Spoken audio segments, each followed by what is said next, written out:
Alors ici, on est au foyer de charité, à Trinité. C'est l'un de mes havres de paix. Donc là, vous voyez le cadre. Il y a des oiseaux qui chantent, il y a la mer, la baie Trinité en bas. C'est vraiment le lieu idéal quoi, pour vivre dans le silence, dans le cœur à cœur avec Jésus. Donc moi, j'ai découvert le foyer il y a plusieurs années maintenant, au début de ma conversion, donc vers 2002-2003. J'avais fait une retraite, c'était ma première retraite en silence. Et du coup, je suis devenu fan. Comme j'aime beaucoup la nature, les animaux, donc voilà. Donc j'ai de la joie à revenir ici, à me poser. J'étais au paradis quoi. Je me sens voilà, en tchécoco avec Dieu, comme on dit. Le séminaire, c'était une période bénie.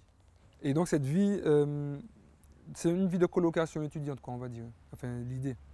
Et donc cette vie communautaire m'a beaucoup appris sur moi, parce que je suis quelqu'un de très exigeant, très maniaque aussi sur certains points, et pas très indulgent en général. Et donc du coup, je suis rentré comme ça avec le séminaire, où tout le monde m'agaçait, surtout c'est notre culture, parce qu'on est français en Martinique évidemment, mais on a d'autres réflexes, on a d'autres codes. Et donc en arrivant là-bas, c'était pas facile. Il a fallu vraiment que je fasse un travail d'inculturation. Et donc du coup, apprendre énormément sur moi avant d'envoyer valser les copains, quoi.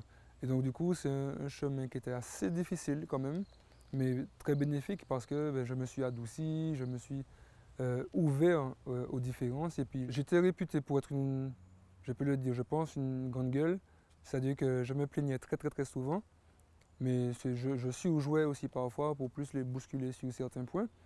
Mais en tout cas, une chose que j'ai découverte aussi là-bas, c'est que cet exil, si tu veux, j'appelle l'exil, hein, ce déracinement, m'a permis de creuser mon identité martiniquaise et caribéenne, dont j'étais déjà fier, mais que je n'avais pas encore réfléchi. Et donc, j'ai commencé à lire des auteurs de chez nous et à commencer à travailler mon créole aussi. Ça peut être bidon, mais j'ai acheté des bouquins en créole, des dictionnaires, et j'ai commencé à travailler la langue.